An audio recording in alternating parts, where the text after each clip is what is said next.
Hi, my name is Kyle Nickerson and I am a certified financial planner here at Rhame Gorrell Wealth Management. Welcome to another one of our video guides where we tackle the intricate details surrounding some of the more advanced retirement and tax planning strategies available to retirees, employees, and small business owners. Today, we are exploring two ways individuals can access their retirement funds, like from a 401k, pension, or IRA, during an early retirement, which would be any individuals who retire before they are 59 and a half years of age. Now, historically, most individuals think that they have to wait until they are 59 and a half years of age to start withdrawals to avoid the 10% early withdrawal penalty, and thus may end up working years beyond when they could otherwise afford to retire to avoid this steep penalty.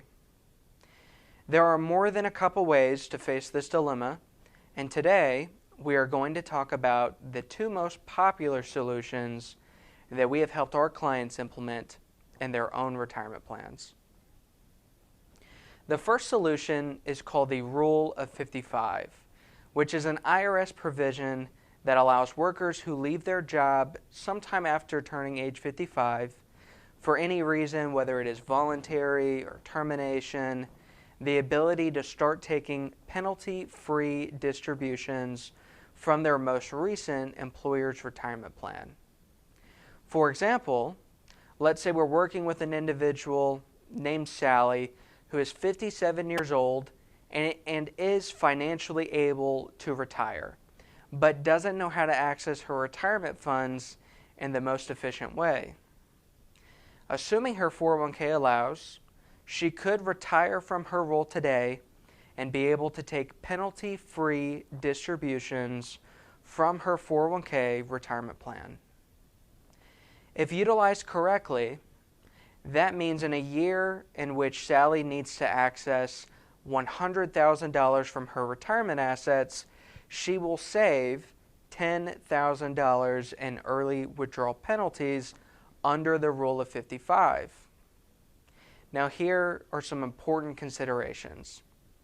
First, the Rule of 55 applies only to the retirement savings and the employer-sponsored plan that Sally most recently separated from after reaching age 55.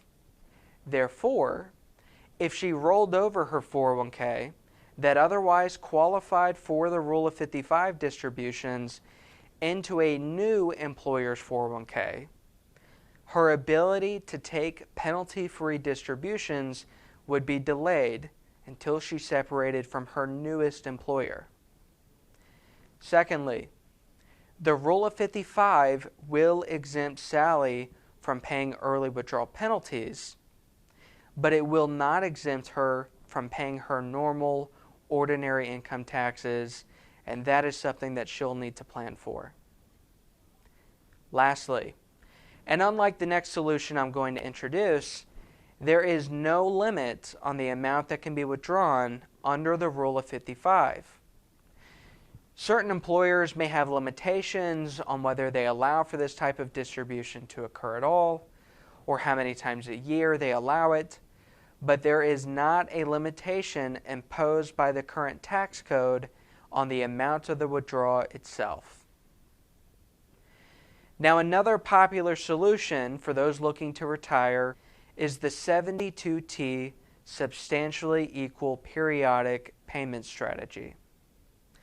This strategy, introduced under the Internal Revenue Code, Section 72T, allows for individuals the ability to start receiving penalty-free distributions from their individual retirement account, or IRA for short.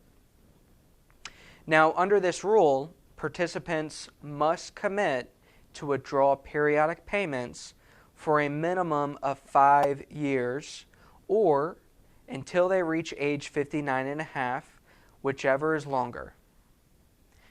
To determine the amount of your 72T payment, individuals must choose one of three IRS-approved methods of calculating. First, the required minimum distribution method.